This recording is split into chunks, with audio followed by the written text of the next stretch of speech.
Okay, I think we will start our session. A very good evening to all. So last class we were discussing about elliptic curves, right? And we completed up to how we can able to plot the elliptic curve. Today we move on the arithmetic operations which we can able to carry over the points on the curve. So I hope everyone have the formulas, these both formulas with you, XR and YR, and how to compute lambda when we have two different points like P and Q. And if a point is same, then the formula to compute the slope, that is lambda. Right, I want everyone to have the calculators with you so that I can able to help you to teach you how to solve such numericals.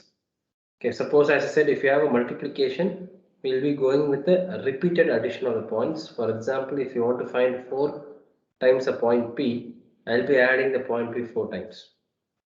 Right. So here we can able to see an example here. Right, we have 2 points called 3, 0, so 3, 10 and 9, 7, which is lying over the curve 23 with A and B as 1 and 1 respectively. Right. So here the difference point are totally different. So I'll be using a lambda formula, whereas this is your nothing but your HP, YP, this is your HQ and your YQ. So I'll be taking YQ minus YP divided by HQ minus HP mod 23. I will be getting as minus 3 by 6 modulo 23. If we simplify minus 3 by 6, I will be getting minus 1 by 2 mod 23. Right. So can anyone tell how we can able to solve this one, minus 1 by 2 mod 23, whether it is minus 0.5 mod 23?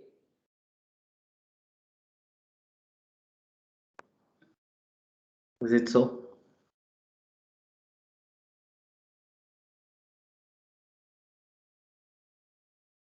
Can I guess?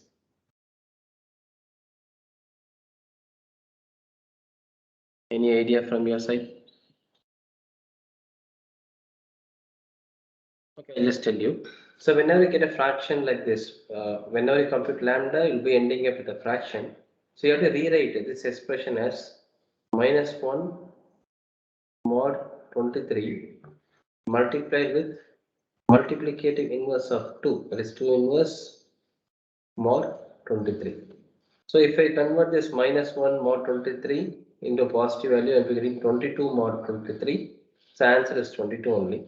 Now I want you people to tell me what is the multiplicative inverse of this 2 under modulo 23. You can use any one of your theorems, whether Eastern Euclidean or Fermat's theorem or Euler's theorem. Since it's a prime number, you can also go with your Fermat's theorem also. Okay, I'll give you 5 minutes to tell the answer for this multiplicative inverse of 2 under modulo 23. You can use your chat bots to tell the answer. Find the multiplicative inverse of 2 under modulo 23.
Vashni, is this Vashni, right? Yes, sir. Okay, got 12. Okay, how many of you got 12? Can you raise your hand? People who got 12.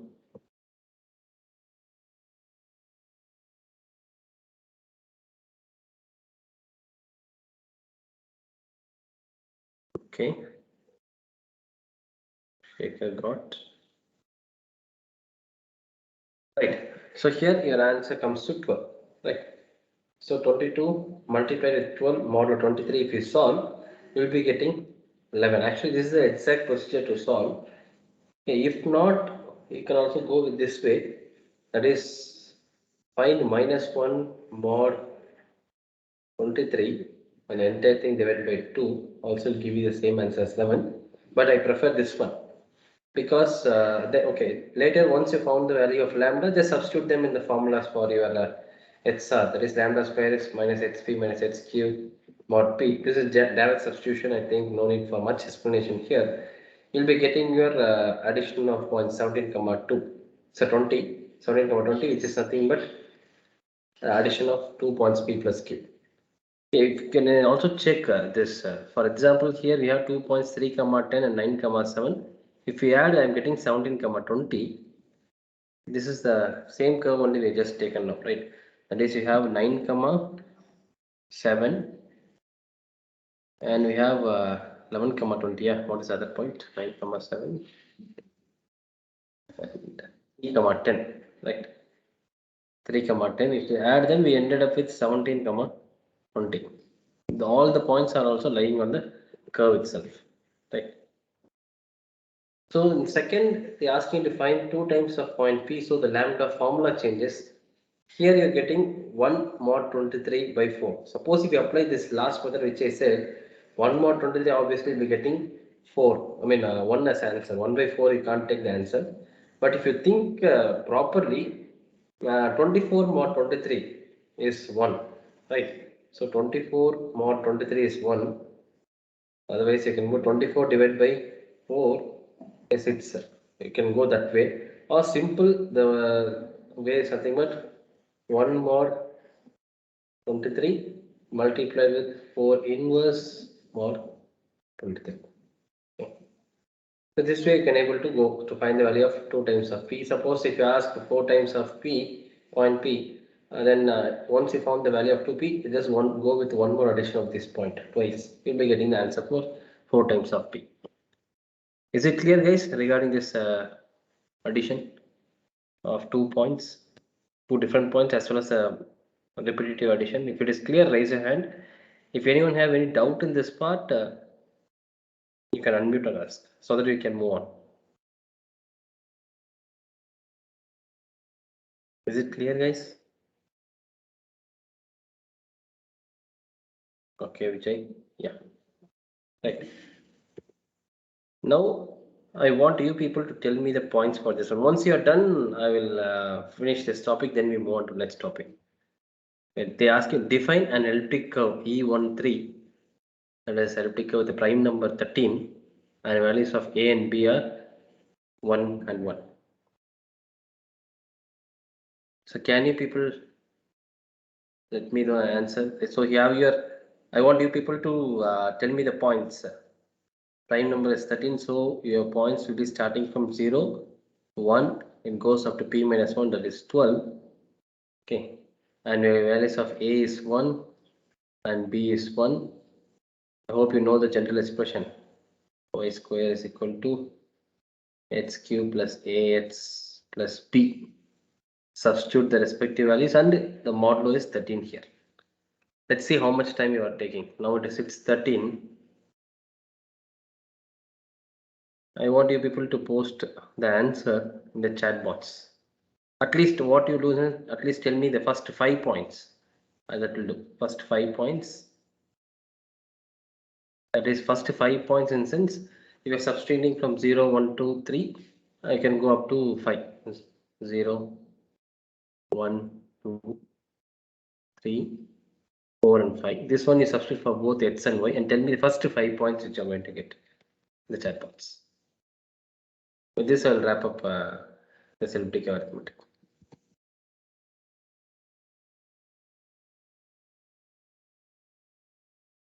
And for this I am giving you hardly 5 minutes, but you should not take 5 minutes for this entire 5 points, but I am giving 5 minutes.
If you people face any difficulties, kindly unmute and tell. Okay, just first 5 points will do.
Anyone found at least 3-4 points? You can post the answer.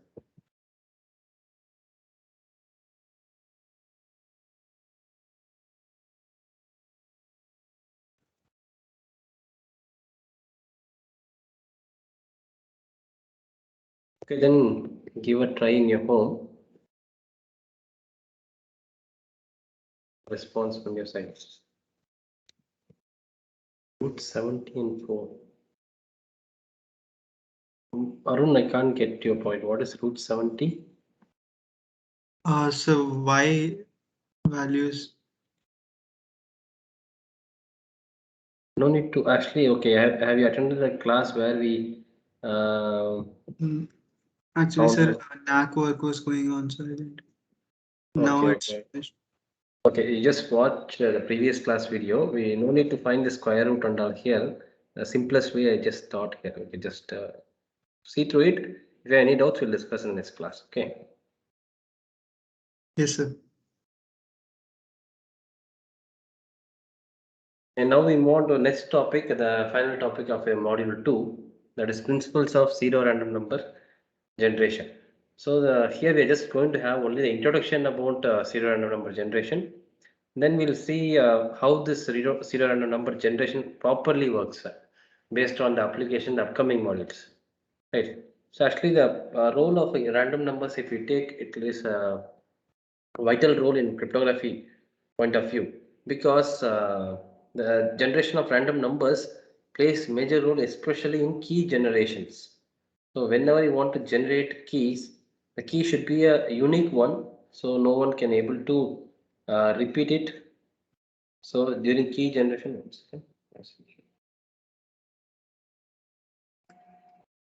second base.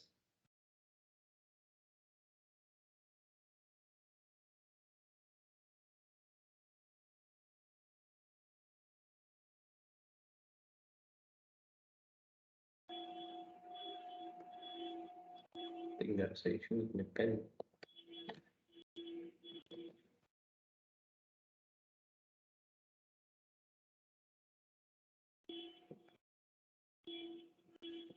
1 second, guys. 1 second.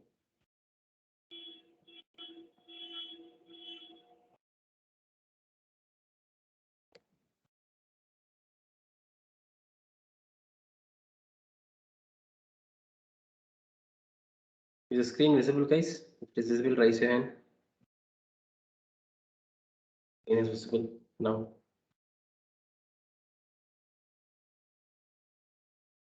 Now it is working. So if you see this random numbers, it plays a major role in cryptography, especially in terms of key generation as well as key distribution. Okay. Whether how to distribute the keys, and whenever you need a key generation, we'll be using this pseudorandom numbers. Before understanding this pseudorandom number, you should know what you mean by a random number or sequence of numbers. How when can able to call a sequence of number to be a random number. Okay, for this, it has to satisfy two property called randomness property and unpredictability property. For example, if you take a sequence of number and you can able to call them okay, it has passed the randomness test, means it has two unique facts it has to satisfy, that is uniform distribution and independence. That is, if you take a sequence of numbers, so in this case, since we are going to deal with modern day cryptographic techniques, whenever we say sequence of numbers, it is nothing but a sequence of bits. That is, we'll be having only ones and zeros. Fine. So the distribution of bits should be uniform. Okay. For example, if you have 100 bits, okay, the total number of occurrence of ones and zeros should be almost equal to each other. If it is 50-50, then it's well and good. Otherwise, if you go with like 49-51, also it's good. Right. The frequency of occurrence of ones and zeros should be approximately equal. You should not have 60 number of ones and 40 number of zeros. Then we can't able to call them as a uniform distribution. It will be approximately equal. So if you are able to produce a certain condition based sequence of numbers, then it has passed the uniform distribution property. Next comes the independence. For example, you have 10 bits. Okay, in the 10 bits, assume that I have the first 3 bits with me. With the first 3 bits in my hand, 1 second. With first 3 bits in my hand, I should not able to regenerate the rest of the 7 bits. Okay, so there should be no a dependency of bits present within the sequence itself. So no one subsequence can able to regenerate the rest of the sequence or can be inferred from other sequences also. If these two properties have been satisfied, then your sequence of number has been passed the randomness test. Next comes the unpredictability. So this unpredictability, what we can able to see in the sense, if you have a sequence of numbers, especially your ones and zeros, okay, the next number, whether it should be a 1 or 0, should be totally unpredictable. No one should know what will be the next sequence of number. Okay, if it is satisfied, then I can able to say it as a true random sequence. Okay, that is, it is totally statistically independent of other numbers. So no one can able to predict what the next number can be. But if you go with our cryptographic point of view, we can't call all the random numbers to be true random numbers. It is not possible, because if we take our cryptographic technique or any cryptography or any crypto system, everything is based on some math or some algorithm is coming into picture, because it's a man-made thing, right? So whenever humans intervenes comes into picture, there'll be always a pattern. Here the pattern in the sense, there'll be some algorithm which is going to produce this random number. Okay, if some algorithm is producing this random sequence, means it is, whenever say a random sequence, it is going to pass both unpredictability test as well as randomness test. That is, a human brain is capable of creating an algorithm which can able to pass, I mean, it can able to produce a sequence of number which can able to pass both the randomness test as well as unpredictability test. Okay, but if the same algorithm is present in some other person, he can also able to generate the same random sequence. So we can't able to call them as a true random number. That's why the name came as pseudorandom. Pseudo means false. So it will pass all the randomness test, but actually it is produced by some algorithm, right? That's why pseudorandom number is nothing but an algorithm based number, number sequence, which will be produced by some algorithmic techniques. So we can not say that it is statistically random. So it is not a statistically random sequence, but this sequence of number produced by this algorithm will pass all the randomness test, like frequency test, run test, and other number of tests will be there. Okay, and such numbers are referred to as pseudorandom numbers. Right. Is it clear, guys, regarding the definition regarding the pseudorandom numbers? If it is clear, raise a hand. If you have any doubt in this part, you can ask me.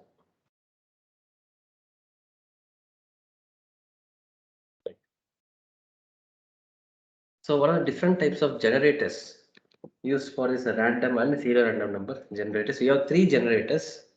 First one is called true random number generator, shortly called as TRNG. If you take this TRNG, true random number generator, it will take an input from true random source. The only operation here is that no algorithm, nothing is used. Simply it will convert whatever signal is coming inside into a binary number, and the output will be produced as a random bit stream. So what is the source of true randomness? The source of true randomness will be taken from the natural occurrence. If, for example, if you take your flow of electricity in your home, you will say it is 230 volt, 50 hertz cycle. But if you exactly measure, if you have any of your home, if you have your stabilizers, there are certain stabilizers which can able to display the output at that moment. It will keep on fluctuating from 220 to 240. So we can't able to predict what will be the next voltage level at that moment. So I will be taking input from that one as a natural source of true randomness, because no one can able to predict what is the next level of voltage inside your home at that moment. Okay, maybe at the power generator they may know, okay, but inside the home, because of natural losses, other stuff on the way, okay, we can't able to predict it. Sometimes the power cut may go at the next second, so your value will go with zero next one. So, or your mouse movement. For example, if you are using a mouse in your laptop, you don't know which direction, which velocity will be going to move your mouse pointer at that moment. Even if you are using the controlled way, right? Or the clock cycle of your processor in your laptop or your system. So everything is source of true randomness.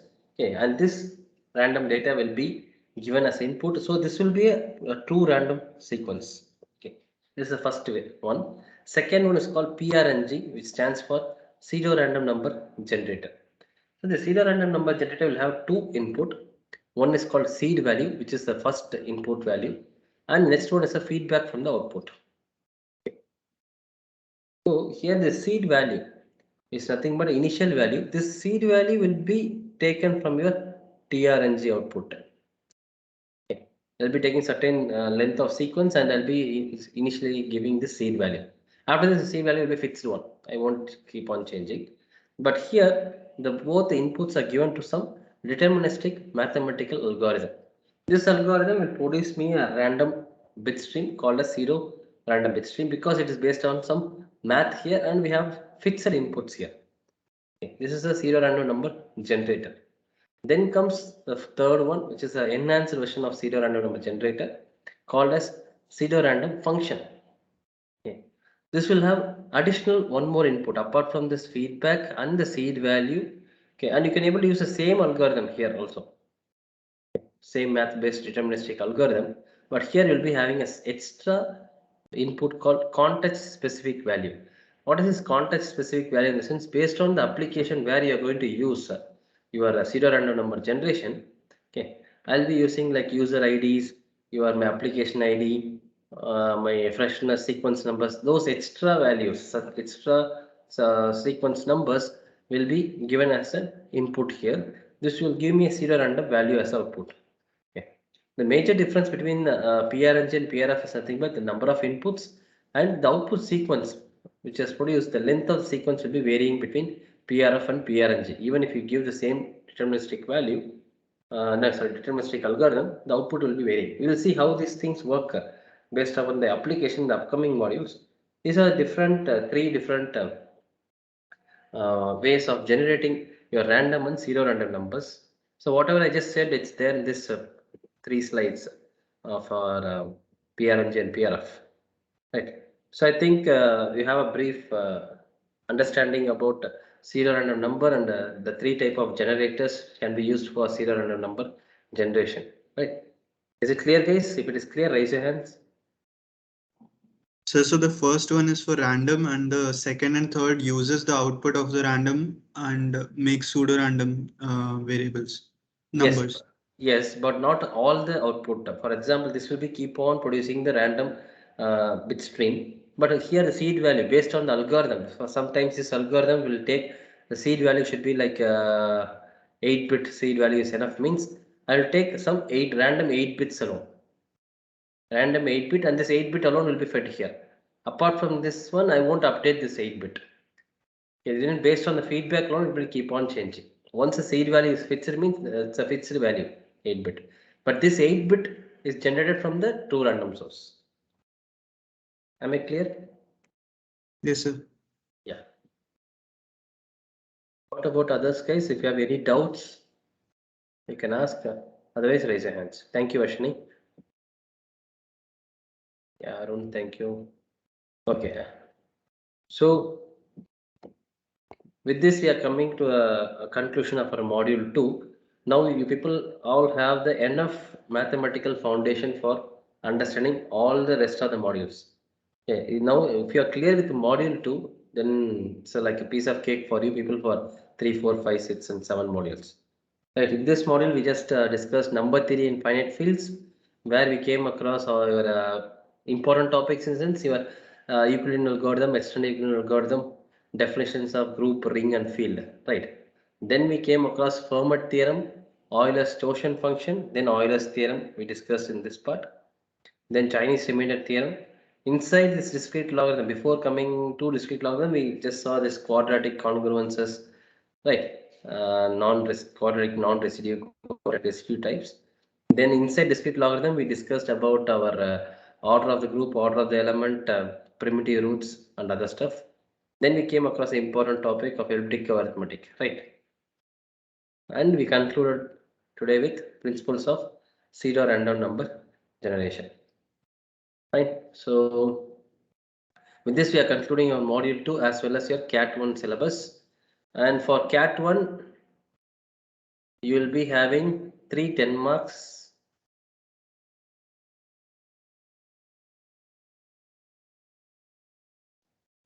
So they will be numericals. Yeah, full numericals. 3 10 marks. Okay. One from module 1. 2 questions from your module 2. Okay. No choices. Right. So when is the quiz? One. Yeah. Next one. I'm about to say that one. So you'll be having a quiz one on coming Wednesday. That is 1st September. 1st September, Wednesday. Okay. By 12 noon. There will be being extramural hours by 12 noon. Hardly it will take 10 minutes. Right. So by 1st September, that is coming Wednesday, 12 noon, we'll be having a quiz. Quiz one. Which platform, sir? As usual, MS Teams. MS Forms, I'll post the link of the form. In that form, we will be taking the quiz. So MCQ? Yeah, it's MCQ. This means MCQ. Okay, sir. The only theory or it would be numericals also, sir? Numericals also will be there, but numericals will be very easy way. That is like I won't ask like find the Chinese remainder theorem or extended algorithm and all. If I say 10 minutes means each question will hardly take only 1 minute to solve, not more than that. Not all the questions will be numerical. It's like 50-50, theory based and numerical based. Okay, sir. Right, I have uploaded the PPTs up to module 2 in VTalk. Okay. Anyone have any doubts on this CAT or quiz or any other thing?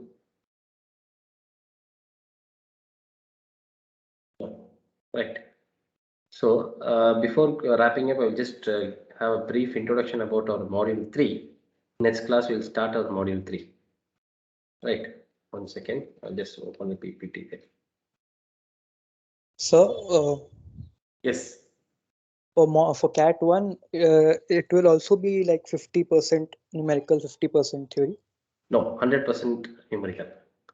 Okay. When our cryptography is concerned, up to module 4, it is 100% numerical. From module 5 onwards, you'll be having the impact of this theory part in you. Don't worry, still now the people saw the numericals how it has been based. We don't have like any tedious like Laplace transform, Fourier transform, or any integration calculus, nothing. Simple addition, multiplication, XOR operation. And if you know how to use your calculators efficiently, then it'll be easy. So as per, I mean, my advice, not advice, my tip, in the sense, just practice. Take at least one numerical in each module, I mean each type, okay, and try to solve. That's all. That will give you a good confidence level, right? And being an open book examination, you have all the data in the PPT itself, so it will be easy for you to grasp and solve it. Fine. I mean, is module 3 PPT is visible? If it's visible, can you raise a hand?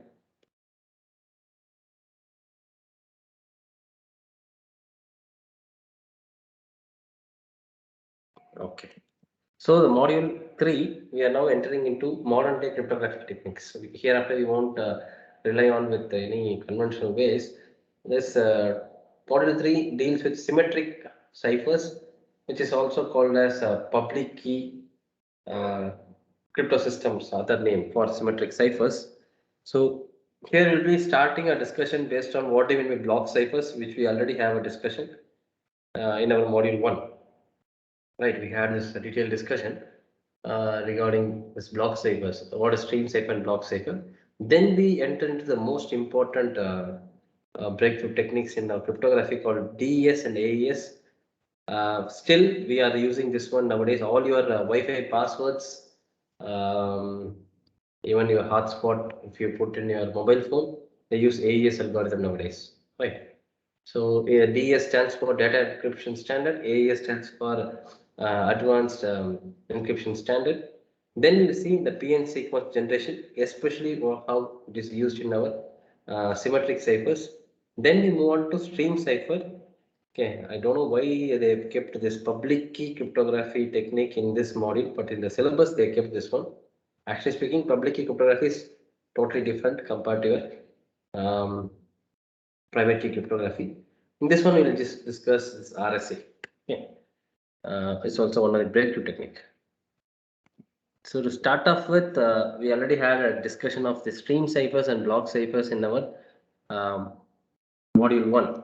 So stream cipher will be having a plain text, okay, which is made up of multiple characters, and each plain text, for example, plain text P1 will be encrypted using the first keyword K1 to produce the first character in my cipher text, and my second character in the cipher text C2 will be created from the plain text P2 using the second character in the key called K2 here.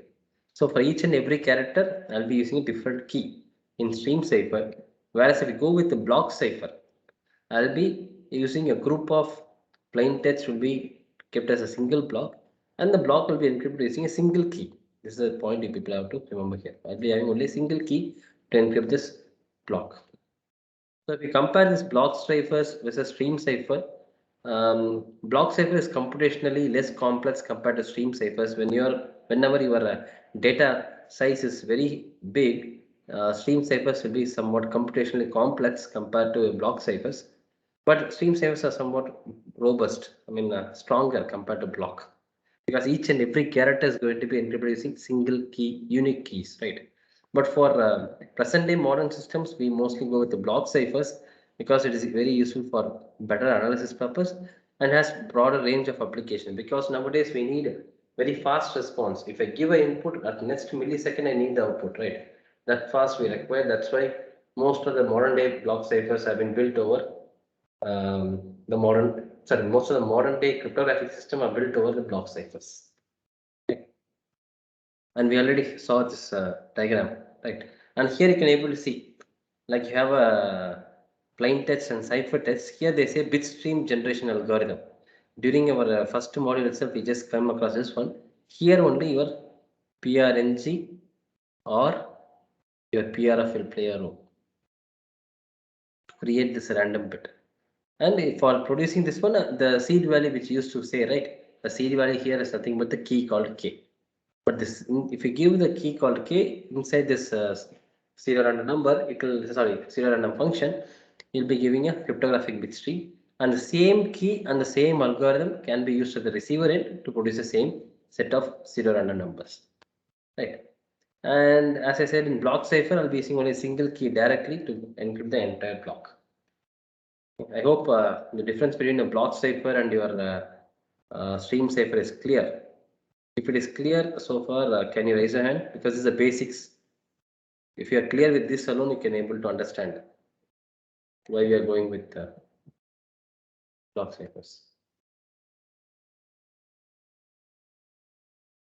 So if you take modern day block cipher, here we'll be making n number of bits as a block of plain text. Even you have thousands and thousands of bits as your plain text, but I'll be having a fixed block size.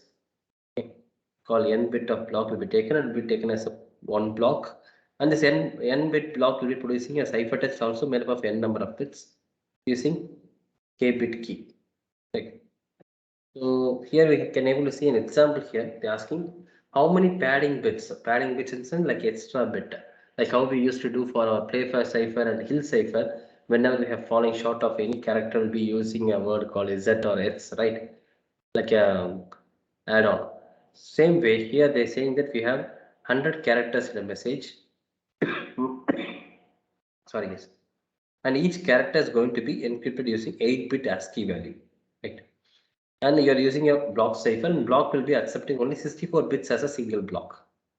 So totally I have 800 characters, each character made up of 8 bits. So totally I have 800 bits. Now I have to divide this 800 bits into 64 bit blocks. Okay. So what will you do? How many blocks can be formed from this one with full 64 bits? Can you tell? Simple trivial question. I have 800 bits. I want to make 64 bit of blocks from this one. How many blocks I can able to make with full 64 bits in it? Can you tell?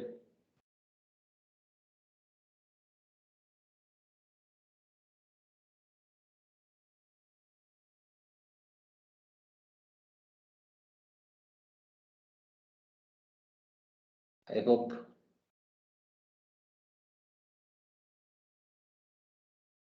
you get my point. On the answer or anything, you can unmute and tell, or you can use the chat box. With this, I will wrap up this today's session. Simple logic, okay, simple way is nothing, but can you people tell if I divide this 800 by 64, what is your quotient and what is your remainder? At least this one will help you to give the answer.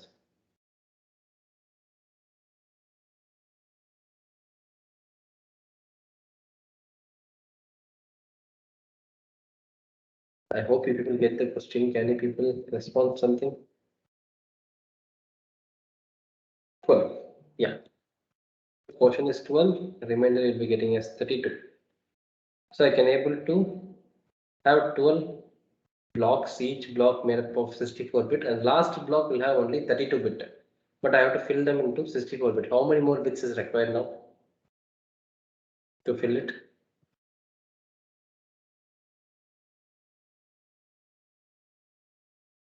$32. Right. This is one way. Other way, if you want to go in the sense, the only condition is nothing but the size of your message and your padding message all together. If you take mod 64, it should be congruent to 064. So how many number of padding bit is required means take this size of the message on this side. You're getting minus 800 mod 64. find the answer, you'll again end up with this 32.